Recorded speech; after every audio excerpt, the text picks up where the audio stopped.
Hello, hello, hello. Welcome to Comic Book Herald Live. Hey, everybody. Dave Busing, founder and editor-in-chief of comicbookherald.com. It has been a minute since I've hosted a CBH Live. If you're here with us live, thanks for joining. And let us know if you can hear and see everything okay in the comments. I am joined today for an interview with a very special guest. You're joined by Sanford Greene. We're going to talk Bitterroot, Doom, maybe a little 1000. See what else we got going on. We got Sanford Greene on the line. How's it going, Sanford? I'm good, man. How you doing, Dave? I am doing great. I I'm doing well.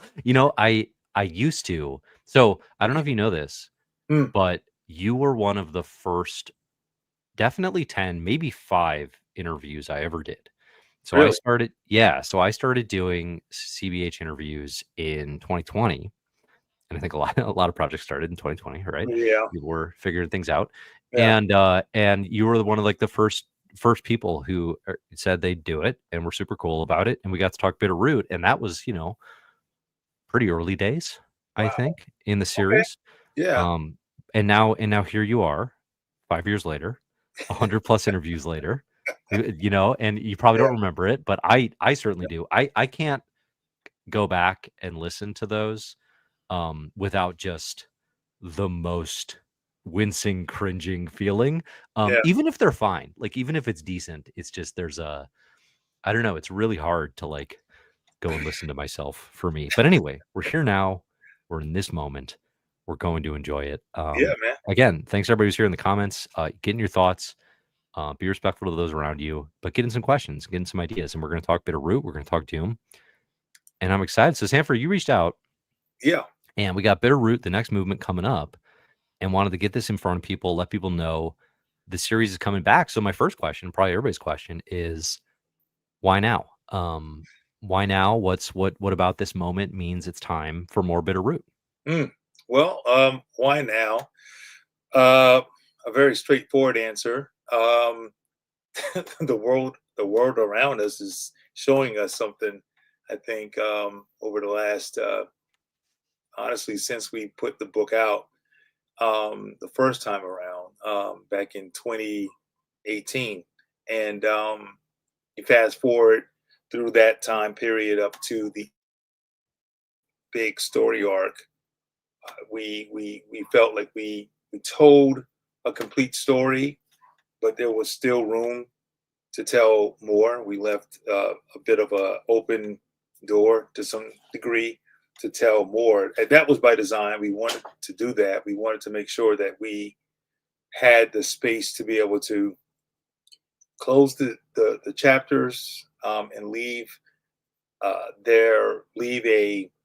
complete story there, and then also keep it open for some new stories. And truth be told, there's been this lull in terms of stories that have uh, this type of content. I guess that's the best way to put it. Well, I shouldn't say a lull, but we felt like there was a void there. There was somewhat of a Mm, void, and we all wanted to do some things separate from one another. Do some create our own stuff, some other create our own stuff, or go and work with some of the big two projects or what have you. And we felt like now is the time to come back because there was enough of a gap there. And we honestly, every convention I go to, or sometimes even on the streets, I can get someone reach out to me and say, "Hey, man, what about Bitterroot? When is it coming back?" The two questions I get asked more than anything is, "When is Bitterroot coming back?" and hmm "When's the movie coming out?" Those two questions there. So we saw that the excitement and the enthusiasm and the thirst was there from fans, and also we knew we had more stories to tell. Yeah. Well, let's get I mean, you threw it out there, so let's get the too obvious question out of the way. When is the movie Yeah. coming out? Well, here's the the big stroke. We don't know. That's the Hmm. big answer. Stroke. The big stroke answer. But some of the more nuanced stuff is we are in the middle of negotiations to see this to see this in a whole new or medium. Film Mm. and TV, they're both kind of pulling at one another, and the powers that be. That's what one side wants one thing, the other side wants the other, and so I guess it's nice to be wanted in both mediums. Sure. Yeah. But that does put things at a standstill to some degree. So we're kind of out. That's kind of out of our pay grade when it comes to that stuff. And when they say that it's a small miracle to see any of these things come to fruition, um, I can see that firsthand now. It takes a Mm. lot of parts coming together, all these moving parts. And just when you think it's all together, here's this thing that you never thought would come out of nowhere that could blow it all up or Mm. shift focus or whatever. So, all in stride, I guess I can say that the main players, the Regina Kings and the Ryan Cooglers of this whole thing, they're still involved. They still want to do it.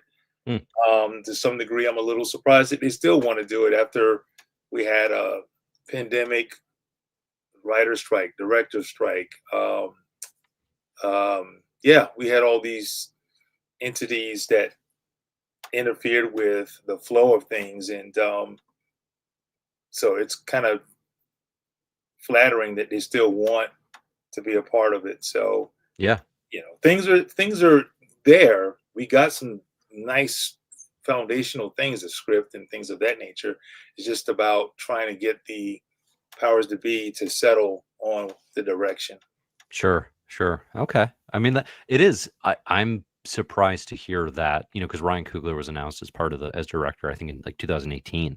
It's back Hmm. when so it's been quite some time. So to even have them involved in any capacity at this point Yeah. is like, okay, yeah. Which I mean, as a fan of the material and having just reread it, I mean, we should start here too. Like for folks who haven't read the first 15 issues before the next movement comes out, I mean, it's highly recommended on my end. This is an Eisner Award winning book.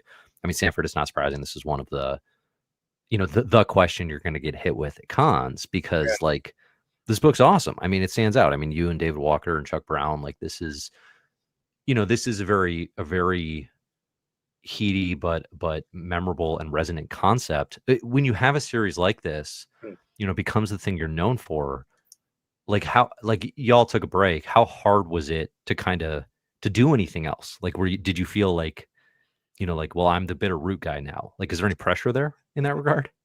Um, Actually, I think it's the reverse. I think doing Bitterroot and the attention that it got allowed more opportunities from various other outlets, publishers, the big two mainly. They were definitely interested in seeing what could be done with other stories and characters. So that was very, I guess the word is flattering to know that they were interested in what we would have to say um, with our voice, using that similar voice. That being said, I kind of didn't want to be known, like you said, to your point, as the Bitterroot artist, but Yeah. at the same time, it made sense to embrace that privilege or title, whatever you want to call it.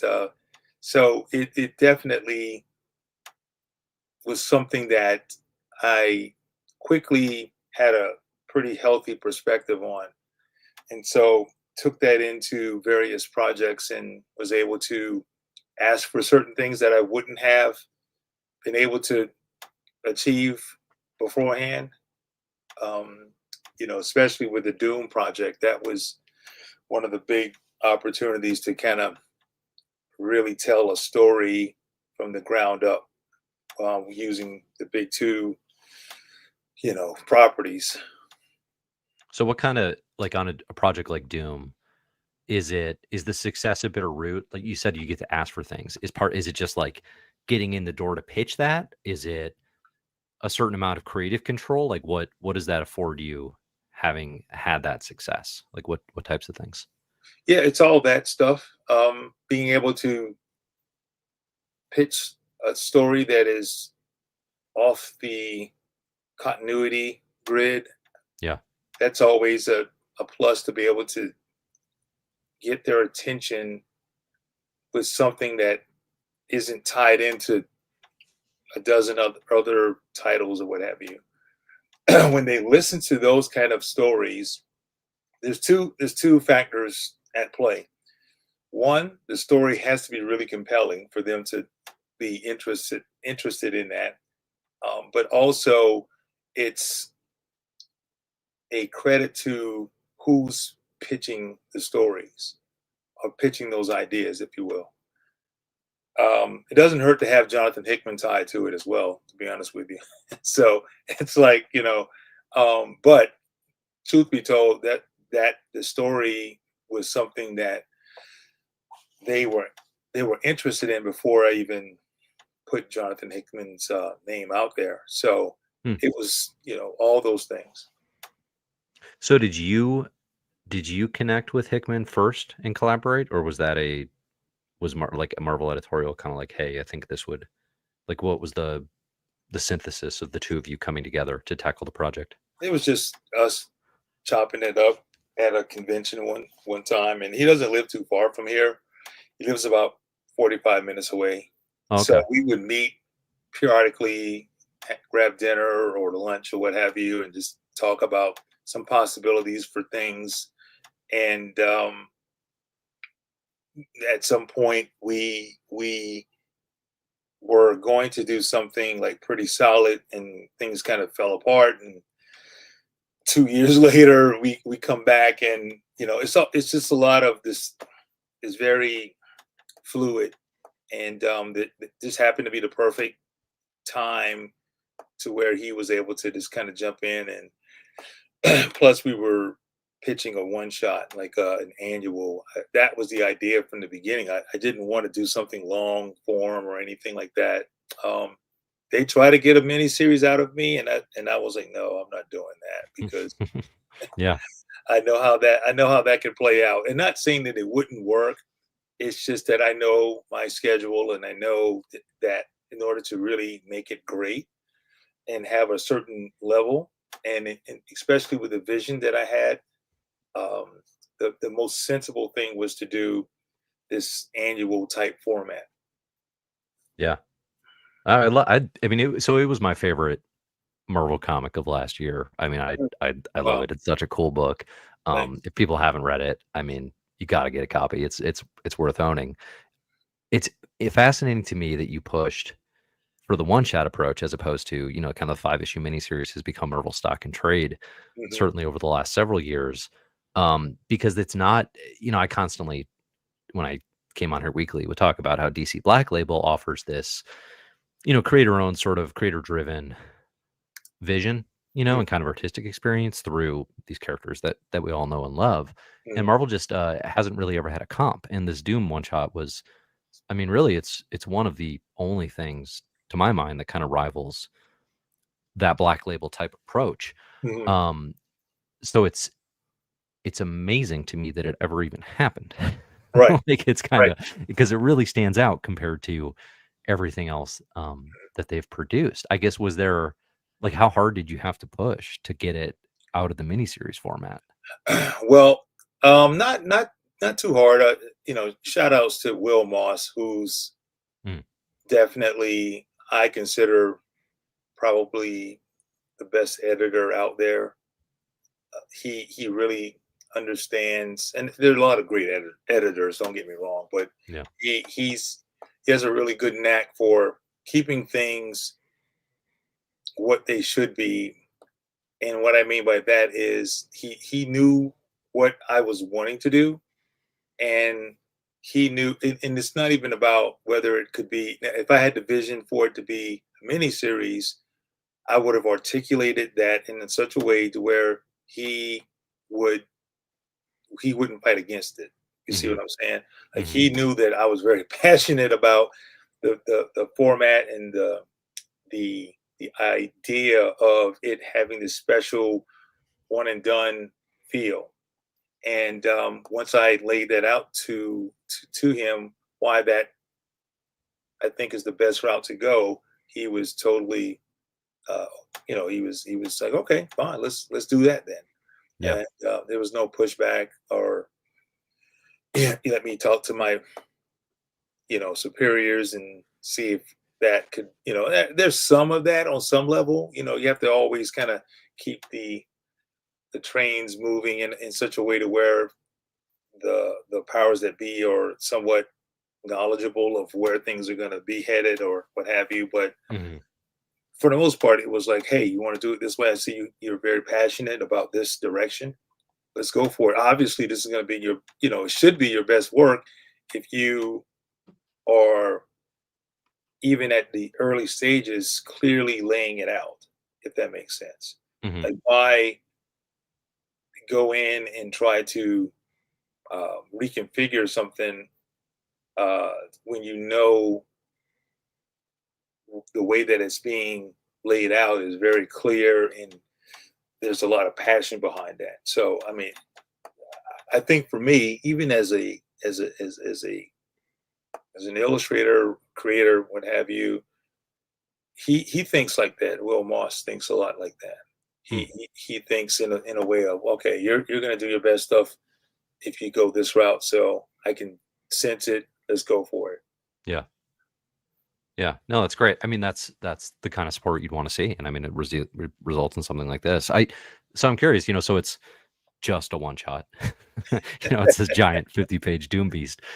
How long were you working on this project? Because I mean, it's you talk about it. You want it to be your career best work, and I'm sure you approach pretty much every project like that. But schedules Hmm. obviously come into play with something. Hmm. If it's a monthly book, right? There's a certain time frame that goes into that. How Hmm. long did you have on Doom, and like what? I guess by the end of it, were you sick of it? Were you sad to leave this world? That's two questions. Let's start with the first. How long did Um, you put into it? uh, this is the most fun I've had on any project ever. I think Yeah. part of it is it was kind of surreal that the idea, from conceptual conceptualization to what we see here was pretty much all from me with the big two. Don't get me wrong, Bitterroot, special place in my heart. Uh, but I collaborated with two other creators in David Walker and Chuck Brown. I think that's my life's work. But in terms of gratification, in the sense of I took the world, the Marvel world, is we would know it, and I made something that not only was kind of my love letter, but it was something that connected with so many fans Mhm. that follow Marvel. It was like literally when they use that phrase, playing in the sandbox, playing with the toys. That literally was me, me, Yeah. reimagining the times when I was a kid, and I would come up with these crazy stories and scenarios of all the characters in the world and the big battles and scopes and it was all there. So it was like, wow, this is a childhood dream in a lot of ways come to fruition. Yeah. I think, I mean, probably a lot of readers know, they know you from Bitterroot, and that's such a, obviously it's very much focused on race, and racism is like this literal monster, and it's talking about these very difficult, maybe they shouldn't be so difficult, but these challenging concepts and these really meaningful things in people's lives. But like if you've read 1000, not that that doesn't tackle ideas and stuff, but like there's so much fun in your work. There's so much like just this massive like Dragon Ball Z-esque explosion of dragons and and just chaos and all that. And I feel like on Doom, you get to bring that side out more, probably for a much larger audience now. Mhm. With just like there's that page I was on a minute ago where it's like just draw every character, that like George Perez-esque, like let's Yeah, just see how many of these guys we can fit on the page, yeah, and just go wild with it. yeah. At what point, see, you're thinking like, all right, there's a Marvel book, I want to do this kind of creator own project. Like, is it always in your head? Is it always like, I got to do a Doom book? Like, is that or were there other, I mean, probably you still got things percolating, but like, is that your number one? Number one for the most part. Yeah. I think it was right the right moment for it. Just being transparent. I knew that the focus on Doom was coming. Yeah. I knew that was going to be a thing, but I always wanted to do a story. There was several other characters I wanted to um, highlight a story on, and he obviously was at the top of the list. And so I started to the idea started to percolate over a few months, and I saw that I had a window. Bitterroot was in hiatus and had a few other projects. I was working in animation for a while with Spider Verse, the second Spider Verse Yeah. film, and so I had some room to do something. And I said, this could be kind of a cool thing because that format is perfect for the schedule that I have. I can put everything into it, creating the story and filling every page with as many characters. And as a matter of fact, I'll show you this. This is this book here. Looks like some kind of scroll from Harry Potter or something. Yeah. Yeah. An ancient tome. Yeah, it's ancient tome. But in here is like every character I can think of to um, include in the story. And I spent about 2 months just filling my sketchbook. It's about 20 pages full of just every character I can think of. Yeah. And that's what I wanted. I wanted something that I could really immerse myself into, not just do a quick story idea and jump on the pages, but I wanted to create the world and how and approach every character the way that I would want to approach it. Hmm. Even if it's not something that's going to be used. I kind of did that with when we were creating Bitterroot. I just did a lot of research on the Harlem Renaissance time period and the elements that we were using, like the steampunk elements, and I just created all these different ideas. Some of these ideas came together, some I discarded, but it was just a total immersion, and that's what I wanted to do. I just never had that opportunity to do that with a big two title, and it kind of goes back to some of the earlier stuff that we were talking about, as far as when you get to a certain place in your career, some of your achievements can afford you to have certain control creatively. Yeah. And that was my biggest thing. I just did not want to feel rushed. I didn't want to have some, quote unquote deadline. Obviously there was deadlines, but I didn't want to have that monthly deadline feel, even though it was a one-shot special.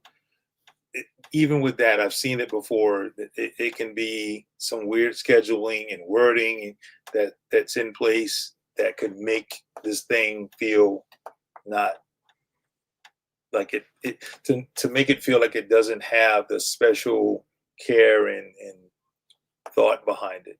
Yeah. So I mean, so that's the biggest thing. Honestly, kind of going back to some of your earlier questions, that probably was the biggest thing that I fought for was time. Like, Hmm. Yeah. don't rush Yeah. me on this. Trust that it's going to be great if you just give me the time and the space. And they were, Well, you can they feel were it. I mean, it feels like yours. I mean, yeah, it's nobody else makes this right. book in this way. And that's, I mean, when I enjoy superhero comics now, it is so frequently like, yeah, this is this person's vision. Either stylistically, design wise, story. There's so many ways it can be that.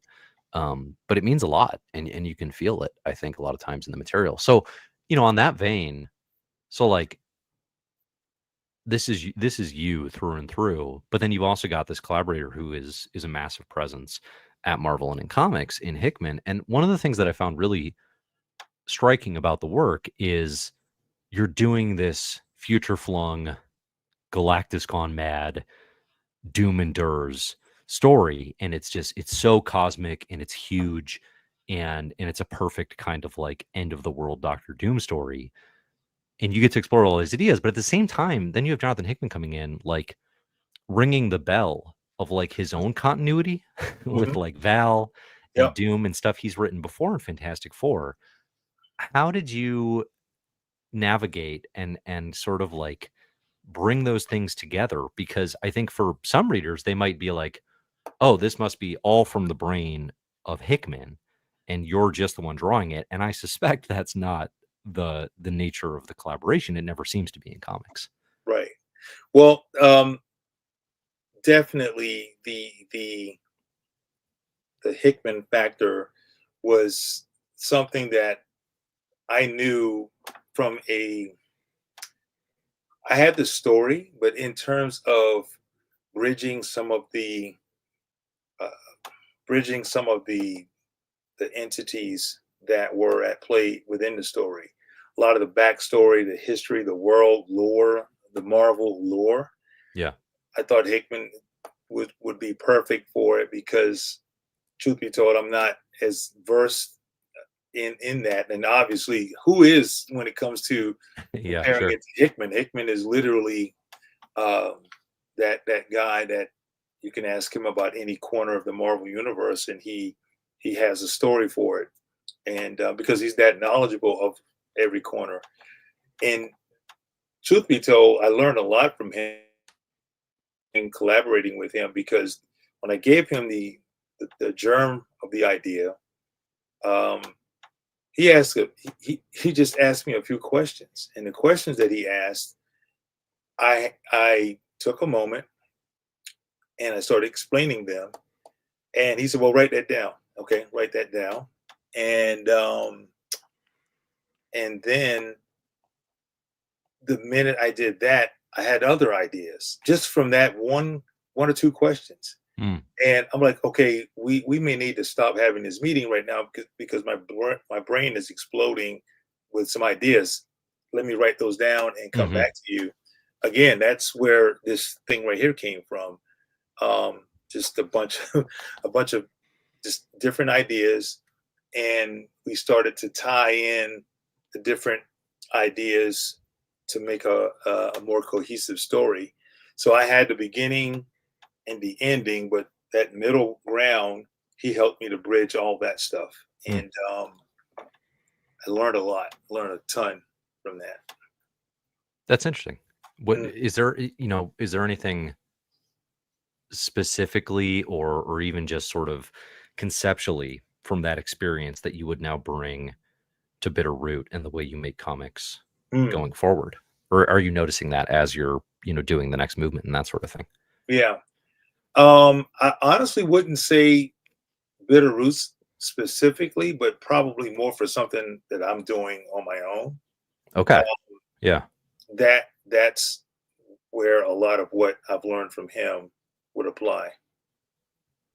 And Interesting. I'll just leave that there. So Yeah, yeah, I can tell there's something more there, but yeah, probably not there's time a few yet. things. Yeah, yeah. Fair enough. Fair enough. How did the experience of, you said you worked on the second Across the Spider-Verse. Hmm. How did that experience kind of shape how you wanted to tell stories, just generally, but also, specifically when you get to play with the Marvel Universe? Wow. Another great experience, actually. I've been very fortunate Good. here over the last 6, 7 years to have some really great experiences. Bitterroot, the Doom stuff, and then outside of comics, Spider Verse.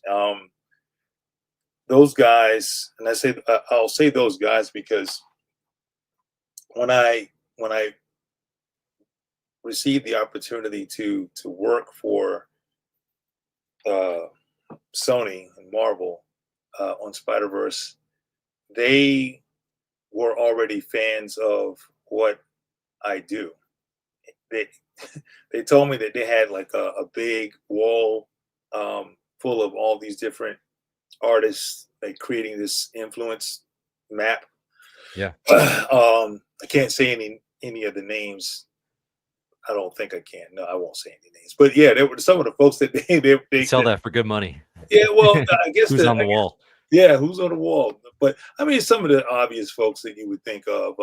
You got your classic, you know, um, creators, McFarlane, and then Mm. you got like some current creators that are really popular right now. And then somehow I was thrown in there, so that was flattering. Heck And yeah. Nice. yeah, and so they reached out and say, hey, can you bring what you do in the comics to this?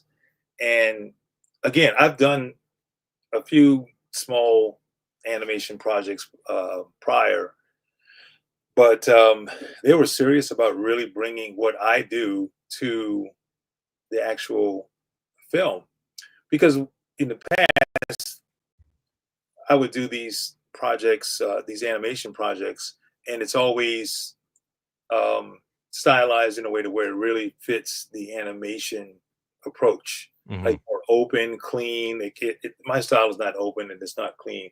Earlier on in my career, yes, but even then, it was something that wasn't necessarily the way I would create or draw. It was just more. I was more of a germ of an idea, but the spark ideas.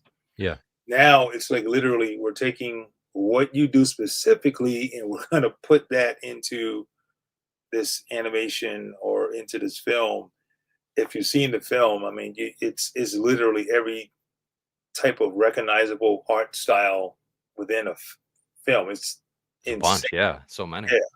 I mean, everything from old Renaissance sketch style to watercolors, painters. I mean, all these different approaches and styles. They managed to make um, cohesive in this film. And yeah, like I said, I don't know if that's gonna be a thing that any other studio would want to do. But Yeah. obviously, if they try to do it, Marvel, Spider Verse has done it right at this point to the best of any capacity at any level. And so yeah, I was just really I learned that you don't have, for me, in terms of the story. Um, I guess I'll say his name because Kemp Powers, who created Soul, the animated film Soul, he was Mm. one of the directors for the Spider Verse, and we would talk a lot. We would have meetings, and he would go over his ideas for the stories and stuff, and I would just listen to the way that he thinks about these characters, and I'm like, man, he really is just talking like these guys are dudes he just had a conversation with, Yeah. you know. Yeah. And I'm like, and this might be like elementary 101 to a lot of people, like, duh, Sanford, of course you got to make your characters personal, but for me that was new to Mm. like think, oh wow, this is how you need to create your stories and your world, is to have conversations with them almost to Mm. some degree. So yeah, I learned a lot about just world building in that film. That's cool. I only saw it the once in theaters. I don't know how I haven't gone back. Is there like a very clearly Sanford Greene spider character in this movie that I need to go look for? No, because well, kind of. So the chapter breaks when they show like when the scene is about to change, and the chapter breaks are comics like Yeah. covers. Yeah. I did like 3 or 4 of those. I did the big finale scene at the end. That one I can say for certain was very clear on the screen. The comic drops, and the cover is the one of the ones that I did. Nice. I did a few others for like for oh gosh, when he was Miles was in his room and the Yeah. room is spinning and the time portal opens up. They're very quick. You have to pause the film Yeah. 50 times just to see it, but I did something for that. Someone actually they managed to catch it and show me like, oh, I see it, there it is. I'm like, oh, thanks. Made it to the Nice. I made it on a big screen there. But yeah, so actual artwork, stills of actual images. I did a lot of those, and a Cool. lot of stuff for. They use a lot of my work for all of the apparel and stuff like that, shirts and I don't know, coffee mugs. I don't know, whatever they use the merchandise. I Yeah. saw my stuff on a ton of things. McDonald's Happy Meals. I saw art. They did the packaging with the art on Yeah. there, and so it's pretty Is that weird surreal. when you're like, I didn't do this for McDonald's? Like, is that a weird feeling, or is it just kind of like, oh, it's cool. There's my stuff. Yeah, that's the thing. It's kind of surreal. Like I'll tell you the really cool one, and in I knew about this for sure was um, the Miles uh, Jordan ones, the Miles edition. Mm, Uh, they did I guess a limited run, Nike, and I did I guess the ad campaign that they put up on billboards, and I saw a friend of mine was in Japan in Tokyo, and it was a big store that had the art on the mural, like a mural yeah, on the display in the store. And so yeah, it's pretty cool when you see that stuff. that's wild. Yeah, I Hmm. never would have thought like, oh yeah, this is going to be used to sell Jordans. You know, um, Yeah. but we just gotta. I mean, we gotta get you a pair then, obviously, right? Oh, We I got got a pair, man. I got a pair. okay, okay, good. This look, the first thing I said when when they told me about the campaign, they said, "Hey, we want you to illustrate uh, do the illustration, and they're gonna create the ad campaign off of my illustration for the Jordan brand." And before they even could finish the word Jordan, I'm like, "When am I getting a pair?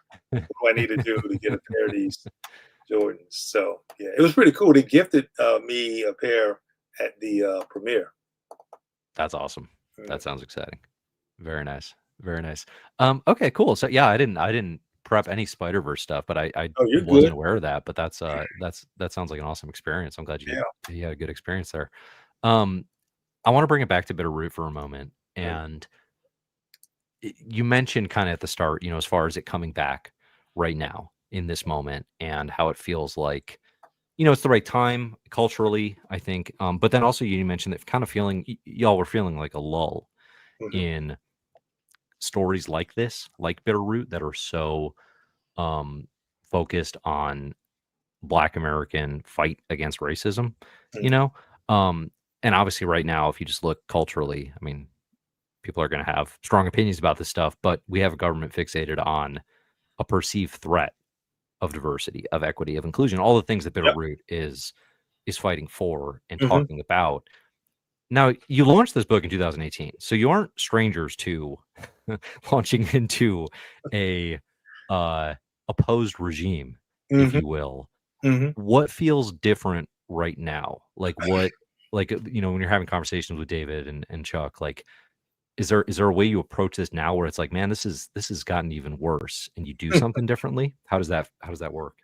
I guess if you don't learn from history, that whole adage, we were already in that space. Even if you look at the conclusion of the first um, story arc. If you, well, I don't want to spoil it, but people should have already read it by now. You can see Yeah. where the fight, the battle is won, but the war continues, kind of Yeah. at Yeah. it, and that's honestly just what it is. It's like this next generation is just continuing the the big war. They're fighting the big war. Um, there are tons of battles in between the final issue from the first arc leading into a new story arc right now. We'll fill in some of those gaps from the Harlem Renaissance time, fast forwarding to the mid 1960s. Yeah. We're going to fill in some of that stuff just along the way, because we figured the main theme of the battle still continues, the war still continues, is enough for you to get it, that you you have this family, the Sangrier family, who from one generation to the next is doing what they do. Let's fight this this infestation, if you will, derived from hate. Yeah. And that's a very poignant commentary on just the state of things as we know it. So we feel like the story is just going to write itself. We're using history, we're using just things from within the time periods that are already things that resonate, and we just kind of move our story along within that space. Yeah. Yeah. No, that makes sense. I mean, it's not like y'all are jumping 100 years into the future, right? Yeah. We're still 60 years in the past, and obviously the problems can be spoken to because they're resonant throughout history. It's for folks who don't know the book, like Bitterroot, you set in the Harlem Renaissance, so early 1920s. Um, you have Grandma Etta, for example, who is was a slave, was a freed slave, so like that is living history within that book. And now we're jumping forward to mid 60s, right? Like dawn of the civil Yep. rights movement. Yep. Not dawn, but certainly the Yeah. most memorable period in American history. Mm-hmm. So you mentioned there's plans to fill in some of the gaps. So this is I think it's solicited as 5 issues for the next Yep. movement. Do you Yep. have plans to, I mean, obviously you can't say exactly what, but like, do we keep moving through history here? Like, is that what we should expect? Well, you tell me, man. I think Yeah. I think you can kind of see that this thing, obviously, like, even I don't know if you have, I don't know if you got the ash can that kind of previews. Yeah, my shop had it. Yeah. Yeah, yeah, and that ash can kind of sums up a lot of what you're talking about, where you see throughout history what the lineage uh, endured and had to encounter, and yeah, it just kind of helps to show the big scope of what this thing is. Yeah. Yeah. Okay. Hmm. No, I'm looking forward to the return. Like I said, I just reread. I've got them actually right here. This is the first volume. Sweet. Yeah, highly recommend. Give this. Where's my camera? There you are. Give volume 1 a read if you haven't before. Highly, highly recommend it. It looks awesome. I mean, I really, Thank I love the style and I love the approach. But like y'all approach it with such, there's a real heart and a conviction to, I think, conversations that are hard. I found it very interesting on a reread. I don't know how recently you've revisited the material, probably a bunch actually, because you're doing this Ashcan stuff. But like the character of Walter Sylvester was you. especially fascinating to me because he is the one who is he's developing the hate in response to the hate, and how Mhm. that becomes and how that feels, because I'm not obviously gonna fully like understand it per Mhm. se, but it's so easy to say like, yeah, you should just hate everyone Mhm. because like you should Right. just be mad, and to actually have kind of a nuanced and challenging conversation around that Right. is Right. important, and Right. it's very resonant, Right. especially.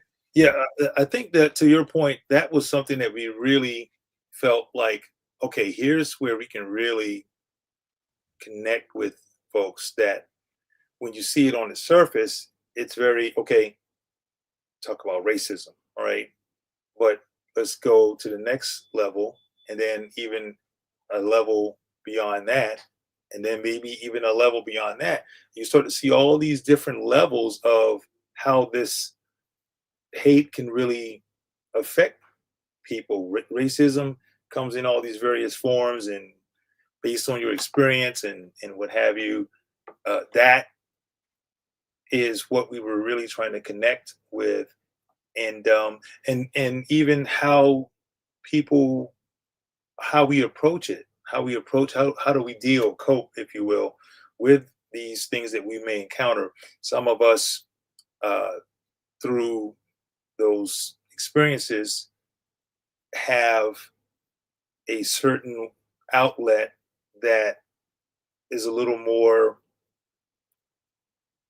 overt, more vitriol, more, Yeah. whereas some others may be a little more tactical or cerebral, if you will, or Hmm. even to some degree, some are just completely, to the point to where um, they suppress it. They move on, or not really move on, but they suppress it, which means they're not really dealing with it. Um, so, and I've come across different experiences like that throughout my entire life. Um, and so we thought it would just be really important to highlight all the nuances that come along, not just Yeah. the main focus. Because Well, sometimes people can explain the book, and I'm like, oh, you're gonna make people think that we're just running around here talking about hate, all these, no, yeah. we're not. That's not what this is. Well, and Um, I think, I mean, probably when I write about it, I'm more articulate, I hope. sure. But it's Yeah. like, because it is one of those things when you try to synopsize and sort of explain it, it's like you don't want to necessarily come to somebody and be like, it's a book about racism. Because it's like Right. that's so not, I mean, it is, but it's like Yeah. your approach to this is monster hunting, and Yeah. there's this limbo realm of demons, and it's an infestation, and like it's, I mean, the metaphor is clear, Hmm. but it's also like it allows for a stylized approach to this subject, and then like you're saying, through these different characters, nuanced approaches to, I think one of the challenges when you're talking about just this hate in the world and all this evil is like, by the end of it, I certainly find myself, I'm like, I hope they have a good answer for this.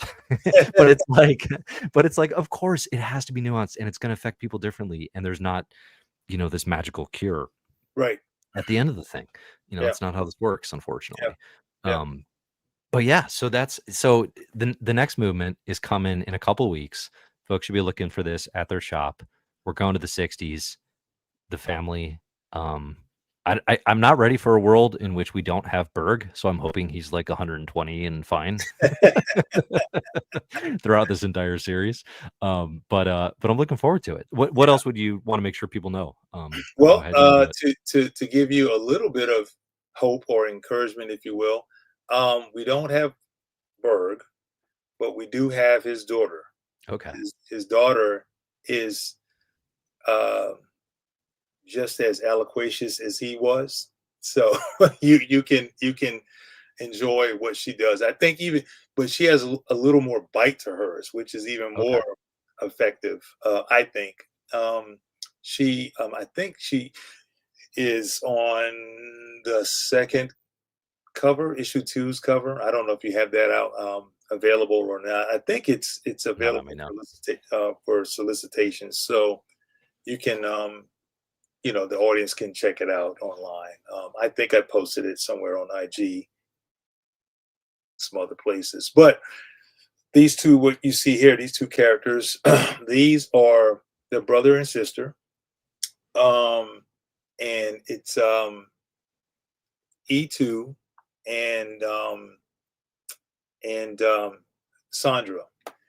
these are Blink's kids, and if you remember Blink from the early, Yep. um, the first incarnation of the Sangre family, she was the young female, um, who wanted to go out with her cousins and do the monster hunting, but Grandma Etta said, "No, you should be back here making the potions and helping refine, the serums and what have you, because that's kind of our basic role, the most important role, I should say." Um, so she is now the character Blink is now the matriarch of the family. Hmm. She's the elder statesman. So kind of a full circle moment for her. And these two again are her kids, and naturally, she raised them up in the image of of what they should be. So Perfect. All mm, right. Well, I'm looking forward to this in a couple weeks. Again, folks, if you haven't read Bitterroot, highly recommend it. 15 issues. There's an omnibus that collects it all right now. Otherwise, 3 volumes, and then we got the next movement coming out in a couple weeks here. Before I ask you if you have any final plugs, I didn't mention it, but in the Doom one shot, obviously you not obviously, but for folks who've read it, you got the MF Doom lyrics right at the front. And I have oh to ask, yeah, what is your favorite MF Doom album? it's Mad Villain, man. I mean, Mad Villain. Yeah, it's kind of gotta be. an easy one. Yeah, I can share really quick about the lyrics and how that even came to be. Well, I had the idea. I don't think you can see Hickman coming up with that idea. I don't know. It would Maybe have he might. surprised me a little I bit. don't Yeah. know. You might think that he can think of that, but no, I came up with the idea, and I thought it would be really cool. Um, the original idea was to put the lyrics throughout the story, and Oh, like different lyrics from different different lyrics, verses. or Yeah. yeah, lyrics that make sense, but there wasn't. It felt like it was going to feel forced, Mm. and that's the last thing I wanted. I didn't want to go, "Hey, look how cool and hip I am by putting hip hop lyrics in, Yeah. inserting into." It might have worked, but I felt like I was forcing it, and so but I still felt like some kind of homage could be paid to Doom, MF Doom, and that that lyric, living on borrowed time. The clock ticks faster. The real lyric is living off borrowed time, but I felt like living on borrowed time, people would still know exactly what that is, Hmm. and it resonated. Boy, did it resonate!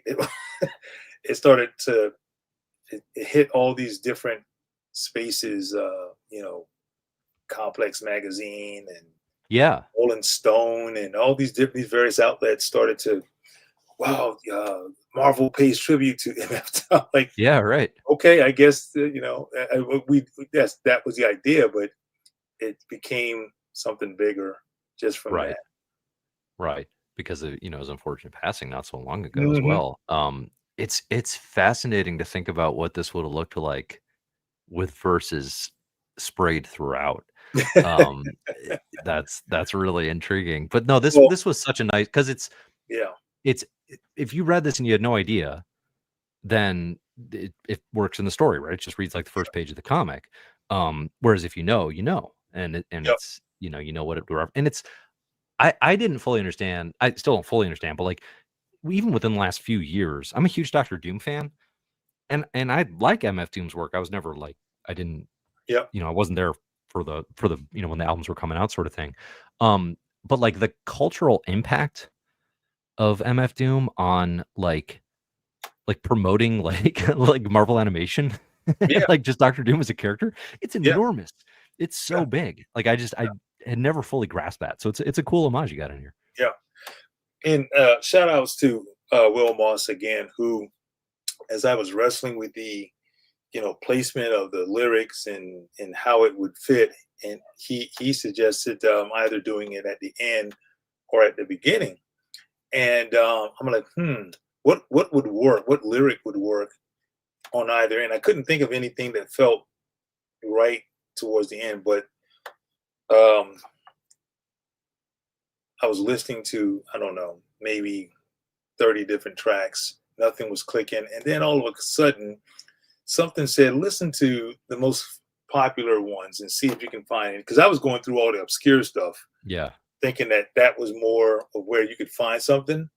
And there it was, probably his most popular, song, Accordion, the Yeah. first lyric. And I was like, you idiot. You wasted months trying to find the right thing, and there it is. And so I told Will about it, and he said, "Yeah, that sounds like that could work." And looks like it did. And a quick, I guess I don't know if this is news or not, but there's going to be a Treasury edition of this coming up this month as well, and the Oh, Treasury nice.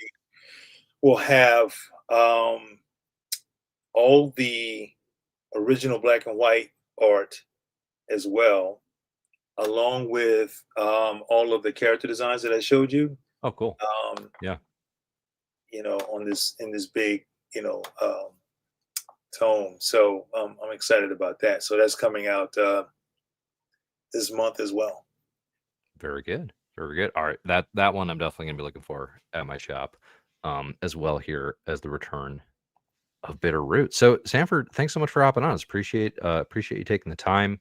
Pleasure as always to get to speak with you. Is there anything else you want to make sure folks know about? It sounds like you got some secret projects on the horizon that I'm looking forward to got, hearing about. got a few things. Yeah, got a few things. All right, man. Yeah. Good deal. All right, I'll let you go then. Thanks so much for hopping on. Appreciate it, and we'll be looking for the work. All right. Thank you. Thank you. Thanks everybody for listening. Appreciate y'all being here for the grand return of Comic Book Herald Live. I told Sanford before we started speaking that he was one of the, and I said this at the very beginning, he's one of the first 5 interviews I ever did on Comic Book Herald. So I, of course, when he reached out and wanted to talk and share some Bitter Root stuff, had to make time for that. It will not be a weekly occurrence, but hey, I get some interview ideas. I've had more cool creators reach out at the start of this year than I've ever had in my life. wanting to talk, as Sanford says, chop it up about comics on CBH Live. And of course, it's the gear where I'm like, I'm not sure I want to do as much of that. So of course, all the coolest people are reaching out, right? And now the opportunities are pouring in. So I'm sure I will jump on some of them and be here to chat. Some very quick thoughts for the old heads. Ultimate Spider-Man keeps getting better. It is now my favorite Ultimate Universe comic. New Gods is excellent. No surprise there. Absolute Batman? Are we sure? Are we sure? I'm having some doubts. Absolute Wonder Woman, my favorite of the Absolute line. Quick hit thoughts. Thanks y'all for joining live. Appreciate you being here. CBH will return. I haven't got it. Like people ask like I died. Because I'm not doing YouTube streams. Y'all, I do a podcast every week. It's called My Marvelous Year. It's on Comic Book Herald. Go to comicbookherald.com. Find my podcast. Come on. Just because you don't get to see this adorable little face on YouTube doesn't mean you can't hear me. Doesn't mean I'm not talking comics sometimes. Thanks, Sanford Greene, so very much for joining. That was awesome. Some great Doom tidbits. Very excited for the return of Bitter Root. If you haven't read it, definitely appreciate it. Thanks for the RIPs here in the comments. I will throw in too. Nobody asked, but I will throw in as well. My most listened MF Doom stuff is definitely the Special Herbs box set, which is like instrumental demos and production stuff. I listen to that a ton when I'm working. I won't say it's his best work necessarily, right? I think I'd actually go vaudeville villain on that, but that's the one I've listened to the most. Thanks y'all for listening. Thanks for being here. Appreciate it. And as always, enjoy the comics.